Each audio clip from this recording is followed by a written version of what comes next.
some of the things they're doing. But Jim can share what's going on here as far as buy downs, and we'll start going into this process here. So, Jim, why don't you go ahead and just introduce yourself a little bit, and you can share your screen here. Yeah, if you want to share anything about you, and then let's dive into this. But I appreciate you doing this, Jim, putting this all together for us. So, thank you. Well, good morning, everybody. I appreciate you all being on this call.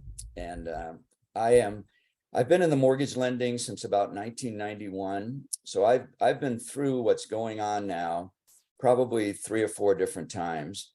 And I wound up getting out of the business in 2008 when the market crashed. And then I got back in about 2.5 years ago. And a few things had changed in the mortgage business, but I got up to speed. And so the buy down section to me has been something that's real important right now, because it is different trying to get people pre-approved. And a lot of you probably have a lot of your clients on the sidelines now waiting for rates to go down. And there's some options here on the buy down side so that you can kind of rejuvenate those borrowers and get them back in the game. And I'm gonna show you some different options on the buy downs. So what is a buy down mortgage and how does it work? First of all, in short, a buy down mortgage is a home loan that features a reduced rate for a temporary period of time. And what I'm going to do is open this up to questions as we go, because some of you are going to be very much aware of these buy downs. Some of you have never seen buy downs before, because the market has been so good for the last 13 years. So it's a temporary period of time, whether it's 1, 2, or 3 years. The interest rate may be reduced 2% lower in the year 1, 1% in year 2, and then it goes back to the note rate the year after that.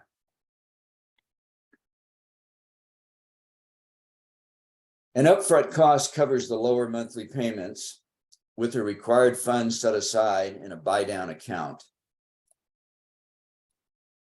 Each month during the temporary buy down period, the borrower makes a reduced monthly payment with an additional amount released from the buy down account to cover the difference.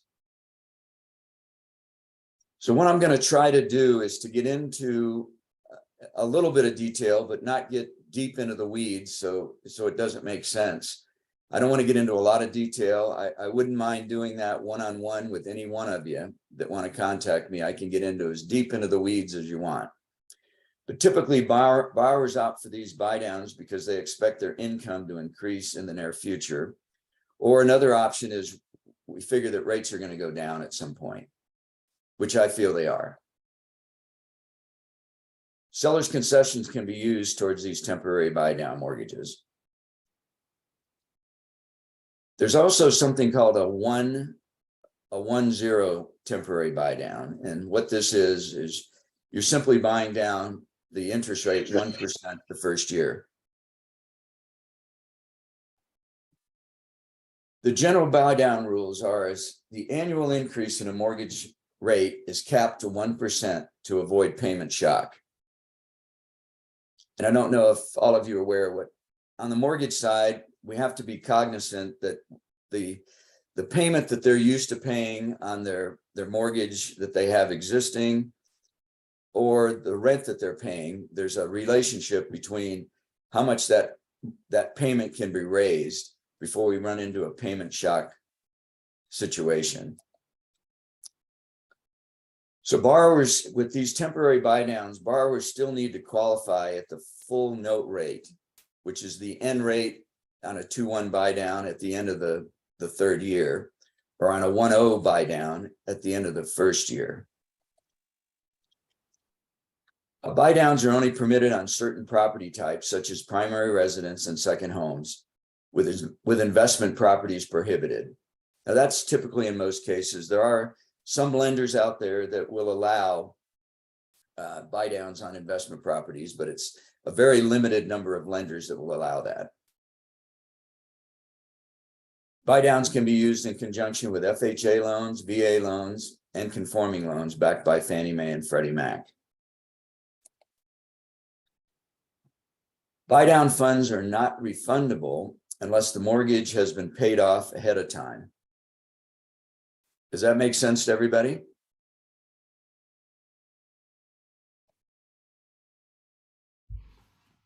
Any questions so far? We're just getting into the beginning of this. Any questions at all right now?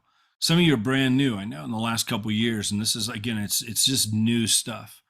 Any questions for any of you right now, just so far with what he's gone into? Anything? Okay. So what we've gone into so far are temporary buy downs.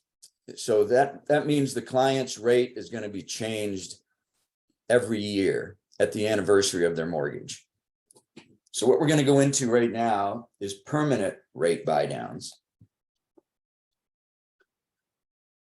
The permanent rate use a permanent rate buy down to reduce your interest rate. Your interest rate will remain at the lower rate for the life of the loan.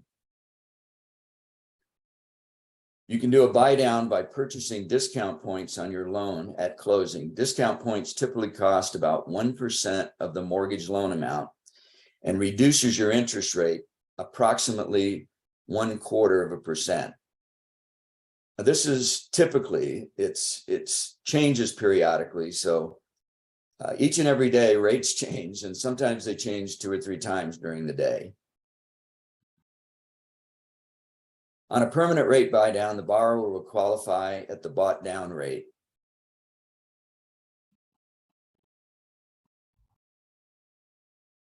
Any questions on that part of it?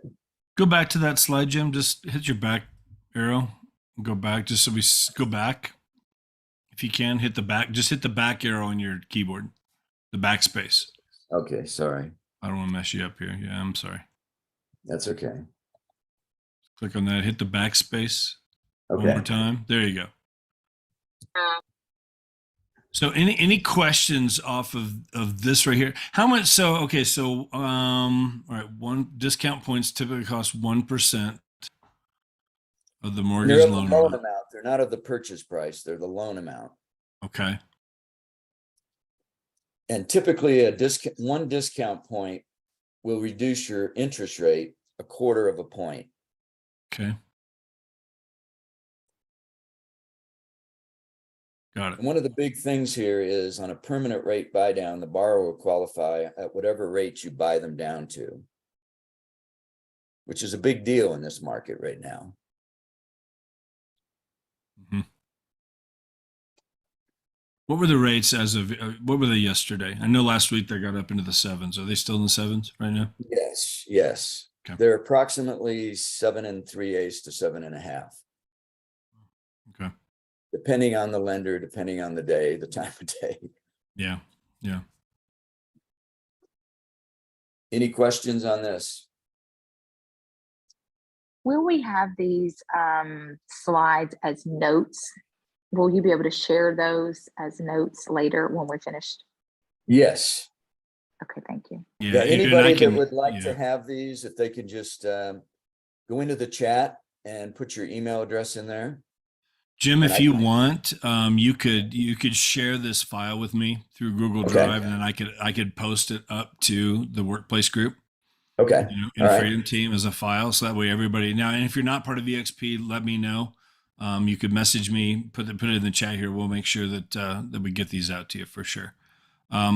Craig, you have a question? Let me see if you're. Can we hear you? Can't hear you.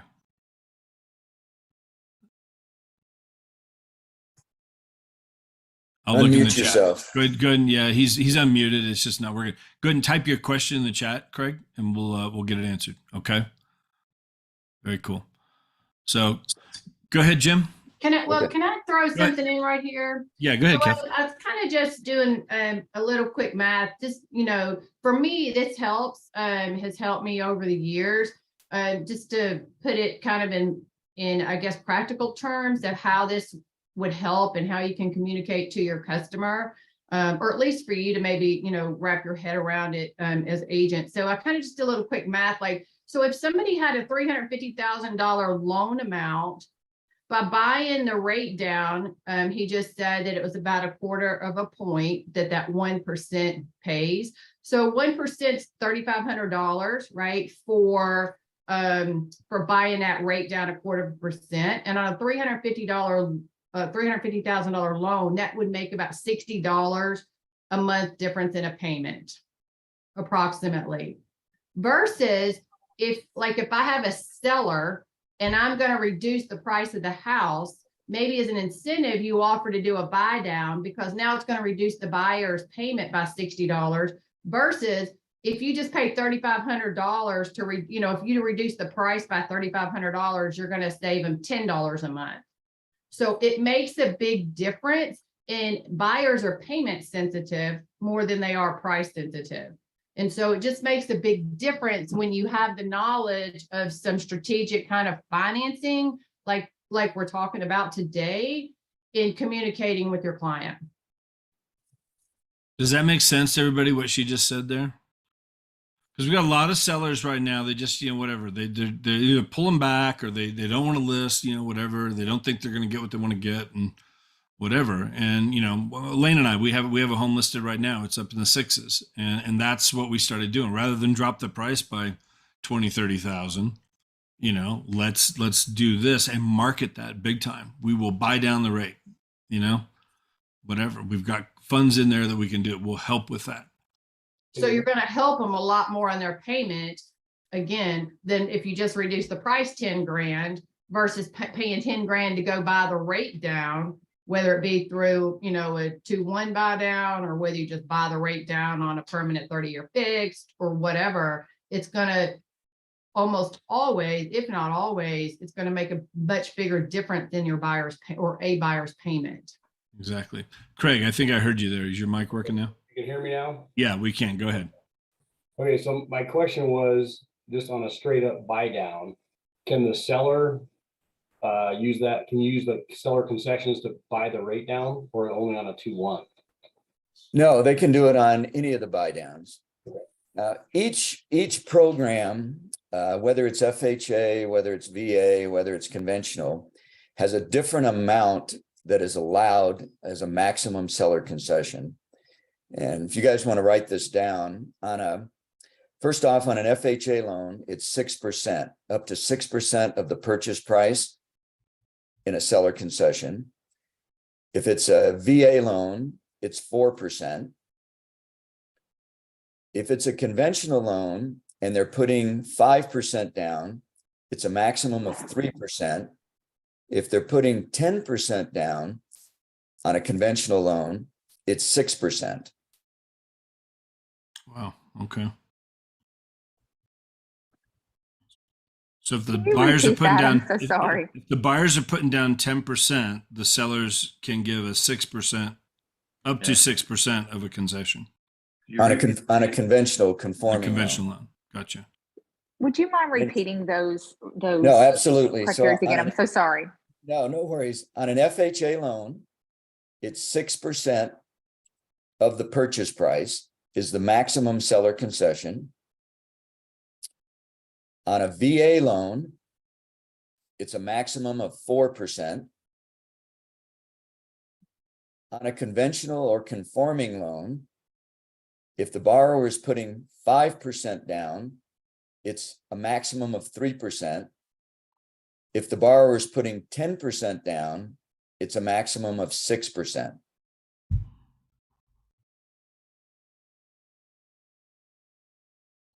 It's good.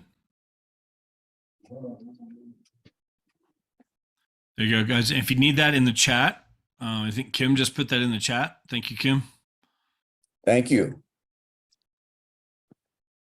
Cool. So go ahead, Jim. Let's keep going Okay. through this here. All right. Now I'm going to get into some other strategies that can be used other than a buy down. And then I'm going to get into an advanced strategy with a buy down. So adjustable rate mortgages is something that hasn't been very popular for the last 13 years because the fixed rates were at such a low point. So one of the things that happens with an adjustable rate is typically you can offer a adjustable as a 5-1. And what that means is it's fixed for 5 years. And then after the 5th year, it adjusts once a year. And there's caps on these. So it's a maximum of how much it can be raised in any 1 year. And there's a maximum that it can be raised on a lifetime basis. And that's on a case-by-case basis, depending on the lender and depending on exactly what you're doing. There's also a 7-1 arm, and then there's a 10-1 arm. There's a lot of different arms, but these are the most popular arms.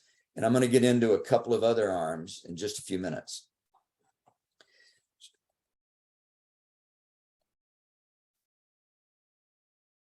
An adjustable rate mortgage, or an ARM, is a loan in which the interest rate may change periodically, usually based on a predetermined index. The ARM loan may be included in an initial fixed rate period that is typically 5 to 10 years. The interest rate then may change each year thereafter once the initial fixed rate period ends. So on the 5-1, it's 5 years, 7-1, 7 years, 10-1, 10 years. So after that initial period, then it's going to adjust up or down, but most people are going to think it's going to adjust up. But there are cases in a lot of markets where that rate will go down.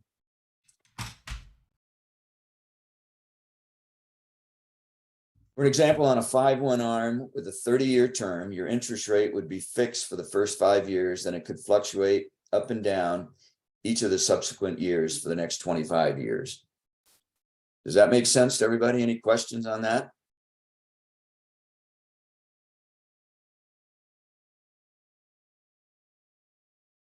All right.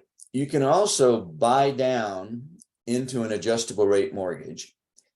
And the two adjustable rate mortgages that I recommend when you do a buy down is the 7-6 or the 10-6. And what this means is that the rate, again, is fixed for the first 7 years, and then it starts adjusting every 6 months after the 7 years or the 10 years. The advantage to this is that you qualify at the fully indexed rate. And what that means is, and I don't want to get into too much, I don't want to get into the weeds here, get into too much detail, but there's a margin that's determined by the lender, and then there's an index, and the index is the cost of funds rate, which is something you can look up on Google, cost of funds, and you can see what that index is. And you add the index and the margin together, and you come up with the rate that they'll qualify at. So those two arms are the only arms that you qualify at that fully indexed rate. The rest of the arms, you're going to qualify at the note rate plus 2, which doesn't really accomplish anything. But those two arms, you're going to adjust, you're going to qualify at the fully indexed rate. I kind of discussed this already. This is the index is the cost of funds index, and the margin is set by the lender, typically determined by what the credit quality of the borrower is and the specific adjustable rate mortgage product. Any questions on that? Yeah, so if you do a 7-6 or a 10-6, okay, and then year 4 rates get really great and you want to refi into a 30-year fixed rate, what are the costs? So what I typically, and this is something, that's a great question, Craig. This is something that I explain to the borrower and the realtor. So I'm going to talk about this strictly as the 7-6. So I explain that this is a temporary loan. In the next 7 years, one of two things needs to happen. Either rates drop and I refinance you into 30-year fixed, or at the end of the 7 years, you need to sell your home. So one or the other, because the uncertainty of that rate adjusting every 6 months is going to be pretty much too much for most people to deal with. And not knowing what your rate is going to be every 6 months changing. So the cost of a refinance, depending on if you go back to the lender that did the first loan for you, our company particularly is going to do a very good deal for you. We'll do the least amount of closing costs that we can possibly do. But there is going to be some cost involved. You're going to have title. You're going to need to do an appraisal. You're going to have you're going to have a credit report. You're going to have all those costs. But typically our company is going to be, we're going to give you a great deal on refinancing that rate when rates drop. Right. And I feel as though rates will drop sometime in the next 7 years. Okay, and then what is the upfront cost on this, like a 7.6? These are typically, I mean, if you want to buy it down, you're going to use, I mean, this is a normal loan. You're going to have, depending on where rates are at and where we want to buy it down, it's all going to be on kind of a case by case basis. But you can use seller concessions to pay for all of this. Okay, well, yeah, so let's say we use seller concessions, right? On FHA, you can go up to 6%, 4% on a VA. What is like on a 2-1, it's what, 1% of the loan amount or whatever, or the purchase price, 1% of that for the 2 years, right? So that'd be, on a $300,000 house, that'd be $6,000. So what is it like on a 7.6? What's the, So it's typically going to be about the same thing. Typically, and it's not that case right now, because with the market being uncertainty, rates are not being affected very well on the adjustable rates currently. Now that will change over probably the next 3 to 6 months. There'll be what's happening is a lot of the big institutions are not buying. They're not buying adjustable rate mortgages right now. So this is not as big an option as it's going to be in the coming months. So unfortunately, the rates and the market changes on a daily and sometimes multiple times per day. So what I try to do is to come up with as many options, and then I'll recommend the options that I think are the best for the borrower at that particular time. okay.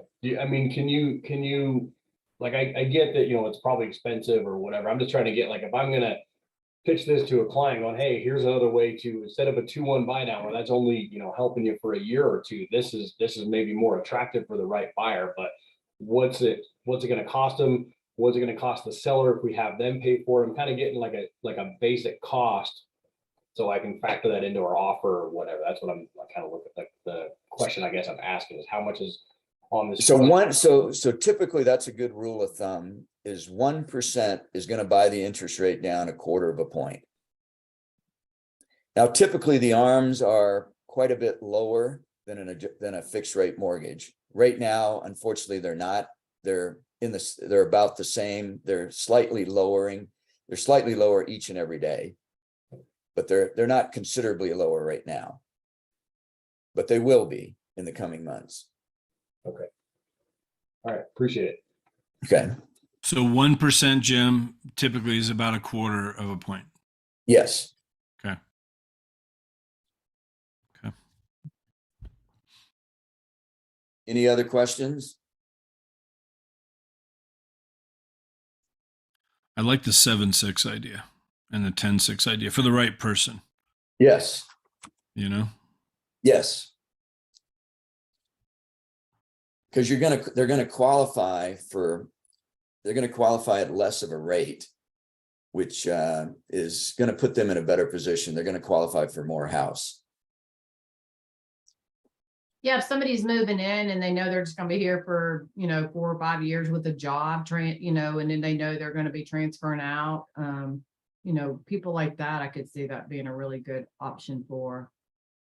I just looked up how long the average person stays in their house. I thought it used to be about 5 years. It actually said in 21 it was 8 years, so it's a little bit longer than the kind of that 7-year situation.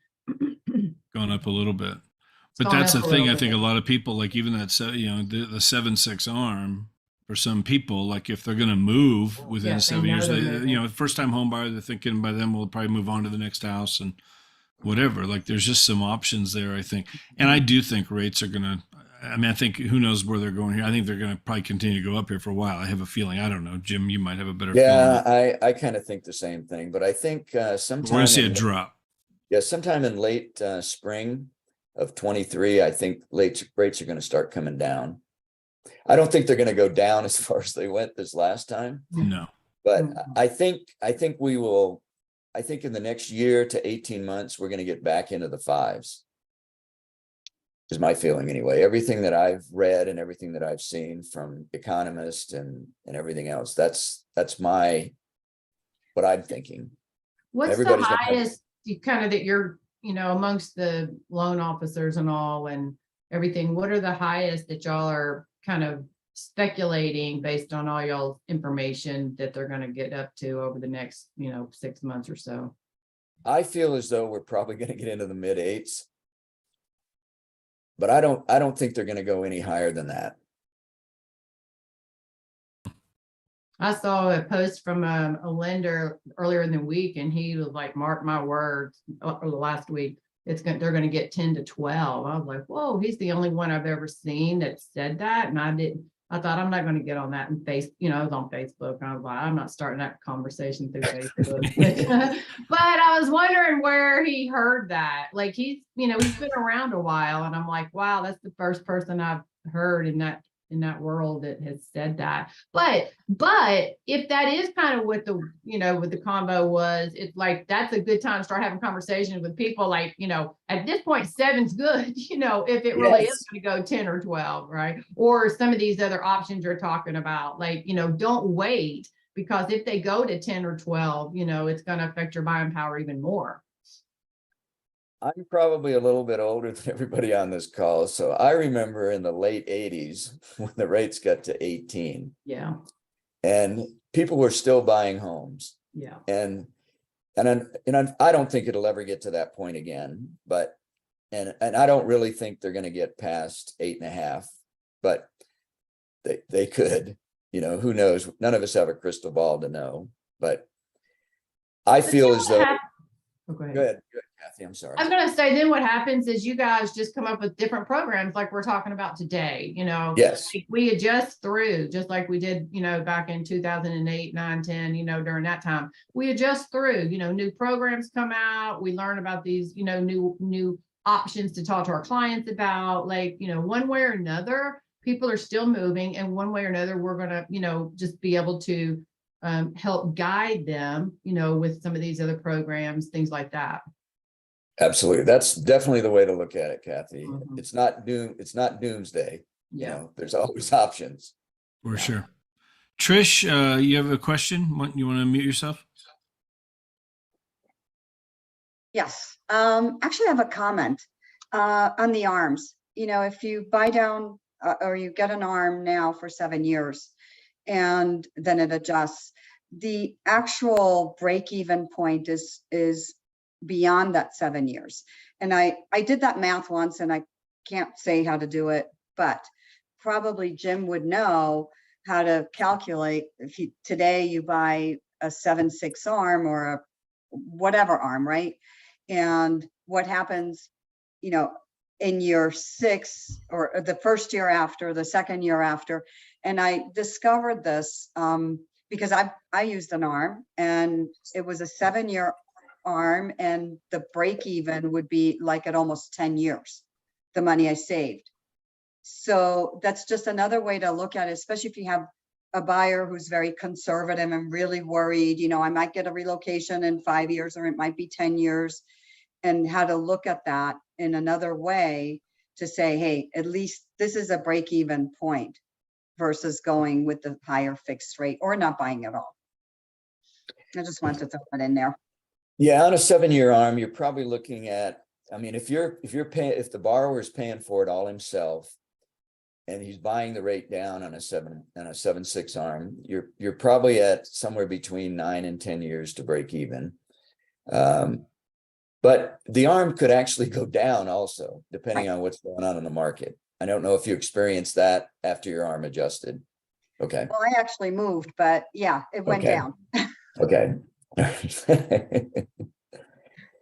And another thing that's starting to surface are qualifying. There's mortgages out there that are assumable now. That VA loans have always been assumable, and now there's FHA loans now that they're bringing back some of the assumability on those as well. So that's another option on somebody that's selling a home. I know that it isn't particularly, we don't like that on the real estate side, but there is an opportunity for a client to have their loan assumable. I think one thing, guys, is again, talking with renters and this kind of stuff. A couple of things I've seen here lately, again, as people pull back because, well, the rates are too, I'm going to wait till which again, I think they will drop over time. But I just read this yesterday. In September, this is from Lawrence Yoon, chief economist for NAR. Rents rose by 7.2% in the month of September. It's the highest pace in 40 years.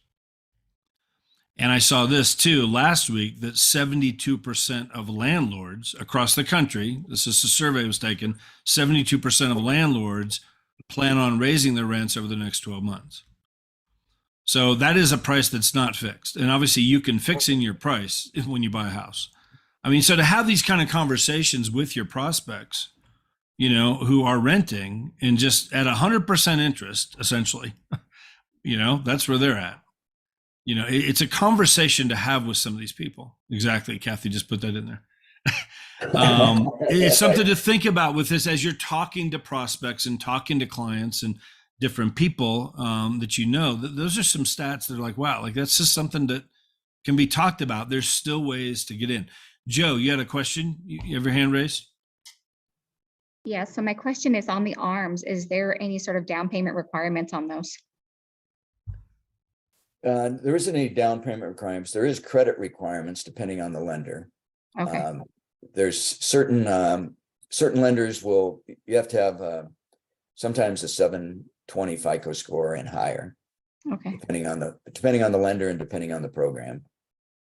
okay. Yeah, I didn't know if there was going to be a minimum of 3% or 5 or so. No, you can do an FHA ARM at 3%, Oh, perfect. Okay, 3.5%. And you can do an ARM on a VA at 0% down. oh, perfect. Thank you. There is some credit requirements though, depending on the lender. Perfect. Thank you. Sure. Good question. Go ahead, Jim, hit this slide and then we'll kind of open things up here a little bit. Okay. I know all of this sounds pretty complicated, and as a loan officer, I go through and figure out all the different options and explain those options to the borrower and the realtor.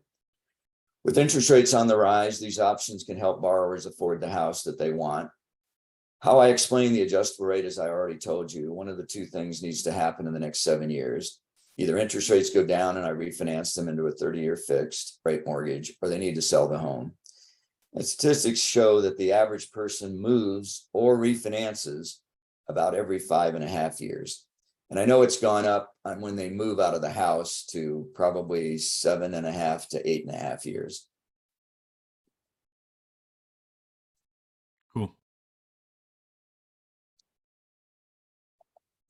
It's good. One of the things that I just want to hit here real quick, I'm going to share my screen for just a second. Let me share mine for just one more second. Yeah, go ahead. Go ahead, Jim. You're good. This is how to contact me. If you have any questions about anything we went over, or you'd like specific questions on your particular case, my name is Jim Sherman. My email address, jim.sherman@bentoncap.com. My phone number is 719-499-5588. Okay, so phone number again, guys, 719-499-5588. And you can reach out to Jim. Jim, and again, and I appreciate you getting on here. I mean, we've done a lot of work with you guys with Benton Capital. They're awesome here in town. But you guys you're licensed like all over the country, right? As far as what you guys can do. Yeah, we just made a change that hasn't even been announced yet. So you guys know stuff that nobody else in the country knows, but we're now licensed in all 50 states. Okay. So, and again, you've got your particular lenders that you all use and stuff, which is great, but this is worth having a conversation maybe with them too, to find out what some of the different things that they're doing, be the expert, for your clients. I mean, cause a lot of them they don't know how any of this stuff works. Somebody bought a house 5 years ago and they're looking to do something. I mean, again, and all this crazy market we've been through, I mean, buy downs haven't been around for a long time and they're coming back because of what we're going through, So, real quick, Jim, can you repeat your email for everybody? Can you see it on the screen? No, your screen, Oh, you're not wait, shared wait. right now. I'm sorry. We, Let me share my screen, sorry. yeah, go ahead. So people could write this down just so we get it on the video as well. There you go. You guys want to take a picture of that? Now we can see you, Jim. I can see Yes. you. Your camera's working. And it's not live for some reason. Oh, don't I know. see. Okay. Oh, So there it is, live now. there you go. So jim.sherman@bentoncap.com. There's his phone number. Once again, so you could, write that down. And are you okay if these guys, give you calls? You might get bombarded with some calls with questions and stuff after we're done. No worries at all. If Yeah. I don't answer right away, leave me a voicemail. I will get back to you. Yeah. Known Jim for a long time. Maybe late this evening, but I'll get back to you. Yeah. So one of the things I just want to share real quick, guys, again, talking about some of the stuff with the rates. Let me just show you one thing. And I've shown this before, I think, but just so you can see this here. If you look back, here's the last, going clear back, here's 1971 down here at the bottom of this chart. Here's a recession, 1980, 1982, we hit another one coming out of 9/11. You can see all these different recessions, right? Well, again, over the past 5 recessions, mortgage rates have fallen an average of 1.8 percentage points from the peak seen during the recession to the trough. And in many cases, they continue to fall after the fact, as it takes some time to turn things around, even when the recession is technically over. So if you look at this, I mean, again, sometimes the biggest rise in rates also led to the biggest fall in rates. The rates typically in this time, they go up, but then eventually, okay, we got to get the economy going. They're trying to jumpstart things. The rates start coming down, and eventually they come down. Now, how far will they come down and when will that happen and all that kind of stuff? I mean, none of us know. None of us has the crystal ball on that. But here's typically what happens. Again, if we go back through the past 5, even 6 recessions, here's what happens. Will that happen again? Chances are, yeah. When? Nobody knows. There's all kinds of factors in there, whatever. It's a crazy time, obviously. But, and we've seen major shifts fast. But that's typically what will happen, as time goes on. So just things to understand and be aware of. It's not doom and gloom and the sky is falling. There's still ways to get this done, but the clients don't understand this stuff and they don't know that stuff. So that's where we have to come in as the experts in this industry, and educate the clients. There's still ways for renters to get a good rate and get the payment that they need on the house that they want. They might have to come down in price a little bit from what they were looking for before, but we're also going to see adjustments in prices. We're starting to see that. I think the places in the country where we've seen the highest, spike in prices, we're also going to see some of the drops in prices. But if you look at it also, the last thing I saw, I shared this with the people in Montana last week when I was up there, right now the forecast for this next year going across from NAR to Fannie Mae, Freddie Mac, everybody, it's kind of all over the board, but we're seeing really a pretty flat 2023 for the most part. That's the average. Some predict prices are going to come up just a touch. Some are going to say they're going to drop. The average on all of it is like 0.2%. So really a flat market is kind of what people are forecasting for 2023. If you look at the recession, again, I've got stats on this and I could show you this. If you look back in the big one that we all think about, 2008, it was 5 years of price drops on homes. And then we come out of that in 2013 and there was like a 7 and 8% increase in prices. The average across the board for price increase, if you go back over the last 30 years, is about 4% a year. Here's typically what it is on an annual basis, about 4% in price increase. We saw these big spikes in 2013, 2014. We obviously saw big spikes the last 3 years that were unsustainable, and we all knew at some point that can't keep going the way it's going. So we're seeing a lot of adjustments going on right now. It's all hitting in big ways fast, but there's ways to navigate through this. We're going to see a lot of agents, I think, just walk away and get out of the market, and it doesn't have to be that way for all of us here who are serious about doing this business. It's not a time to panic. It's a time to grow and to learn and to educate yourself and educate your clients. And, now's a time, honestly, where you can gain a lot of market share. That's what happens. My biggest years in my 20 years, my biggest years were 2010, 2011.